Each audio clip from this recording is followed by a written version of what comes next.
Hello everyone, I figured it was about time for another Spiritual Sunday. So, yes. So it's been a while since I last talked to you all. But again, I'm just so glad that we get to see each other again. I don't get to see you, but I'm glad you all get to see me. Bless you all. You all have a blessed week, a blessed month, a blessed rest of the year. And yeah, it's time to get started. So here's what we're going to be talking about today. Off the top of my head, we're going to be talking about creation. We're going to be talking about how we are God's creation.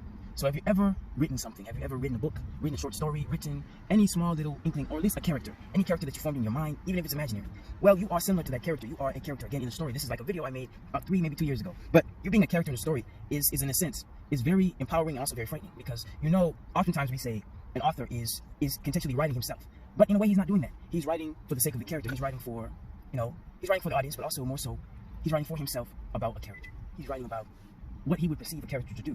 So for this character that's written in life, in time, you have to think about that character as someone again who's in a story. But this story is not really your own as a character. It's somebody else's story. Someone wrote it. So that's what history is. That's what time. That's what everything that you see around you is. It's written by somebody else. Somebody else wrote the story. But someone would say, hey, you can write your own story. You can script it. Yes, you can. But understand this. Even if we write a story about ourselves, know that someone had to write that story that we write about ourselves. This is an interesting conversation about whether we have free will or not, whether we have, this power over our own reality. The idea was to empower ourselves. We do have a sense of control over our lives. Is it true? Is it not true? Yes.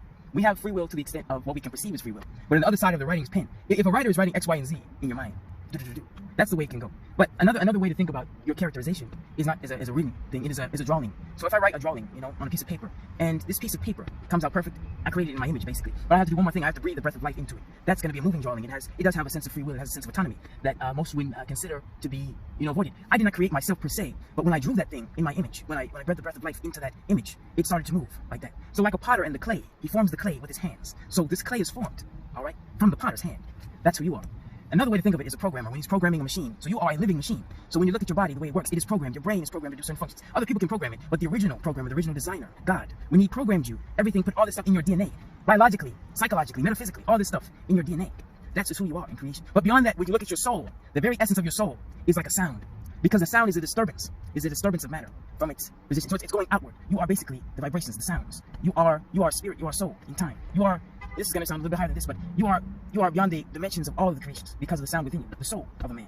So think about God, the creator of all these things, as the architect, the builder of these all things. So think about all these things he's done in creation, created you within the world. A world which is like, you can say, a game. A game which programmers make video games, but you look at the world today, the third dimension, you look at the world around you, it is like a video game. But think of it like this. Even if you have choices in this game, you're still not in control. You're like, but what if I had the power? Imagine you have all the power, and you don't understand any single thing that goes on around you. You don't understand the game. You have choices. That's it, choices. But if you choose to play the game, you will have those choices. So that is your free will in the box. It's not actually free, because even if you put the CPU on, and the CPU is not in control, the subconscious mind, that way, with the subconscious mind, the CPU is in control. You still don't have control. Basically, if your desires and your wants are the head of your life, and not God, you are never in control to begin with. If you make God in control, you will have more control, period. So pray often, and again, don't worry, because the world as you see it today is like the game we talked about. The truth and the purpose of life is to play the game and not get played yourself. It's to say to treat others with kindness, treat others how you want to be treated. Because know this, on the other side, you are a reflection of them. God made you special, but know this, you are no more special than the other person next to you, no more special than your enemies, no more special than your friends and family. That God has purposed you in this life. He had purposed you in this body. He had programmed you to do a certain function, to do his will, and not your own. Because if you let the CPU take over the subconscious mind, you'll still be like the world, and you'll never be able to overcome a thing, because people have been programmed by this world. So it's time to break the programming function and know that God is in control. It's to let him lead the way. Because if he leads the way, then you will have more control. You will be saved. So all this that's going on, I must say, with Spiritual Sunday, like I've said before, God is in control. You never had control. Governments never had control. These secret societies never had control. These systems of powers never had control. See, God is always in control. It's never been the other way around. You see, you might see the forces of darkness being in control, but they were never even there to begin with.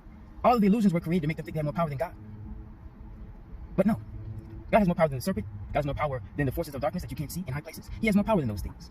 You see, God was always in control this whole time. And you need to know that God is not yourself. Even though you were created from God, the character is not the author of the story. He never was. The character is not the author of the story. I've written books. I cannot make my character the author of the story unless I put him in the story.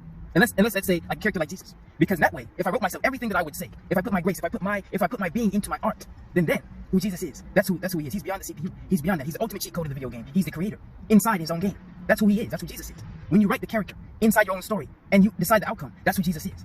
That's what Jesus is. But we still have feeling, we still have pain, we still have emotion, we still have all these things. But don't come at from a place of I'm scared to feel this, I'm scared to feel that. Know that God is always in control, no matter what, of everything. Because he's the head of your life. That way you won't be played by the simulation. You won't be played by the video games, by the forces and the powers that are trying to play you right now. That are trying to program your mind with fear and a sense of hate in your heart. Because you're past these things. Okay? Because you know God's in control. So, I'll leave my 2 cents.